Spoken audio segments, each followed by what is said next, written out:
Hey everybody, welcome back to another video. Today we'll be diving into the best gold farming spots for the MoP Prepatch to help you stack that gold before the big launch on the 21st of July. Whether your goal is to stack the gold for professions, Darkwing cards, which will be heavily sought after, GDKP runs if that's your thing, or those sweet BOEs that will be coming in MoP, this video has you covered with these 5 amazing gold farms. Before we jump into it, if you find that you enjoy my videos, please make sure to drop a like and a comment to let me know. Alright, let's jump right into it. First up is the Deepholm Trogg farm, a fantastic open world spot for raw gold and auction house profits. And with a new pre-patch AoE looting, this makes it a lot faster. You'll be killing the Troggs located on the map as shown, near Stonehearth. These mobs drop a ton of cloth, especially if you're a tailor with the passive, which boosts your cloth drop significantly. I highly recommend you do it on a character that is a tailor. The next required thing you should have is the Potion of Treasure Finding before you start. This elixir makes Troggs drop tiny treasure chests, packed with extra cloth, greens, sometimes rare items, and volatiles. On average, you're looking at 600 to 700 gold per hour in raw gold just from vendor and junk. But when you sell the cloth and chest loot on the auction house, you can easily push that to around 2k gold per hour. A quick heads up, this spot can get crowded, especially during peak hours. So if it's crowded, I would recommend sticking around later in the video to see the other gold farming methods that I have for you that has no open world competition. So that's Deepholm, but if open world competition isn't your vibe, let's head to an instance for some stress-free farming. Next, we're diving into Botanica, a Burning Crusade dungeon in Netherstorm. This is one of the easiest and most consistent gold farms out there. Why? It is a dungeon, so you don't have to worry about other players stealing your mobs. You just run in, clear the place, cash out. Each run takes about 10 to 12 minutes depending on your class and gear, and nets you about 60 to 70 raw gold. Vendoring all the junk and greens you pick up, which is what I do, adds another 150 gold per run, bringing your total to 225 gold per run. Let's do the math. 10 to 12 minutes per run, you can fit about 5 runs into an hour. That's roughly 1,000 to 1,100 gold per hour, making Botanica a super reliable and easy farm. Another bonus, when you are finished, the dungeon exit portal is right after the last boss, so you can just step right out and a quick flight over, and there's a vendor there, if you do not own the mammoth vendor mount. Botanica is great for steady gold, but if you're chasing big ticket items, our next farm is all about battle pets and classic raids. Let's get into it. Now let's talk about classic raids, specifically for those juicy battle pets that sell for thousands on the auction house. We're hitting these 3 raids: Blackwing Lair, BWL, Molten Core MC, and Ahn'Qiraj, AQ40. BWL, this raid is a gold mine. Clearing all the bosses gives you about 1,500 raw gold per run, and takes you about 30 to 45 minutes, depending on your class and how fast you can clear. The real prize, though, is Chrominius, a battle pet dropped by Chromagus. This pet is highly sought after and can sell for thousands on the auction house.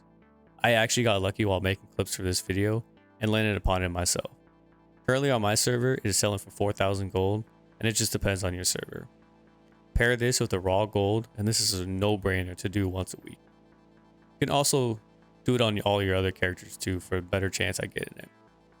The first boss can be a challenge for some classes, and you can find videos on tips to clear it. Next, MC. It is a bit quicker and easier than BWL. You'll net around 1k raw gold per run, but the highlight is the Core Fire Imp Battle Pet from Magmadar. It's pretty rare, and currently on my server, there are none on the auction house, so prices will vary. Plus, there's always that slim chance of getting a binding for your Thunder Fury Transmog. AQ40. This one is a bit tougher. The Twin Emperors drop the rare Battle Pet Idol that is shown on the screen, which is currently selling for around 15,000 gold on my server. What's the catch?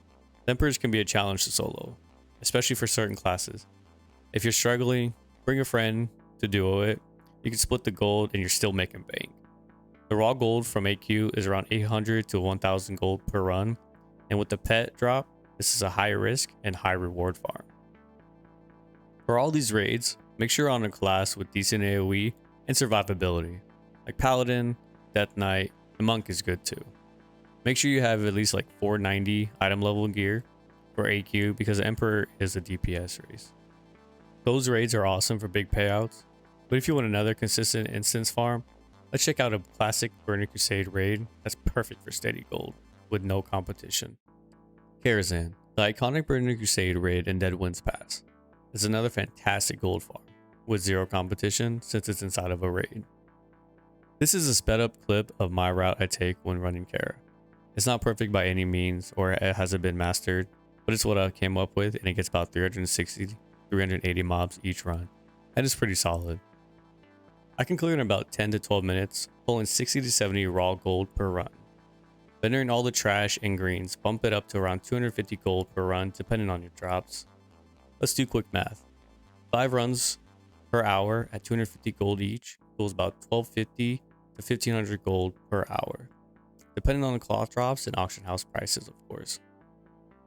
One key thing to know, do not hit the bosses and care when doing the pull. If you engage them, you'll be locked to the raid and you can no longer reset the instance. Karazhan's consistency and lack of competition make it a great chill location for pre-patch gold farming. The best part of Kara's gold farm is if you do my route, it takes you right back to the door you entered. Right outside, there is a vendor there to get rid of all the junk and cash in. Karazhan's a gold making machine, but don't sleep on the easiest gold farm of all, your professions. Last but not least, let's talk about professions. If you got a max level crafting or gathering profession, you're sitting on a steady gold mine. Gathering professions like mining, herbalism, or skinning, great for open world relaxed farming. Crafting professions like tailoring can be just as lucrative. For example, I am currently crafting ember silk bags from cloth I farmed earlier in the video. They sell for like 200 gold a piece on my server. Other crafting professions like blacksmithing or jewelcrafting can also churn out high demand items like weapons or gems for the pre-patch rush. The beauty of professions, you can do them anywhere, anytime, and they're just a steady source of income. Check your server's auction house to see what's selling best for your profession and just focus on that. Also, one thing I wanted to throw in here is you can sell profession kits. Go to sites that list out all the required materials needed for each, buy them up, and then sell them slightly marked up for all the people leveling the professions right before MoP launches. That's it. 5 epic gold farming spots to get you ready for MoP's launch on July 21st. Whether you're grinding Troggs in Deepholm, running Botanica, chasing battle pets, or crafting professions, with this guide you'll have more than enough gold for your Dark Moon cards, GTKPs, or your MoP BOEs. Which farm are you hitting first? Drop a comment below. I read every single one of them, and if you enjoyed the guide, hit the like button and subscribe to help the channel grow and for more WoW guides like this. Also, check out my Twitch channel, twitch.tv/chopcore, where I'm live streaming MoP Prepatch and MoP's launch. See you out there and happy farming.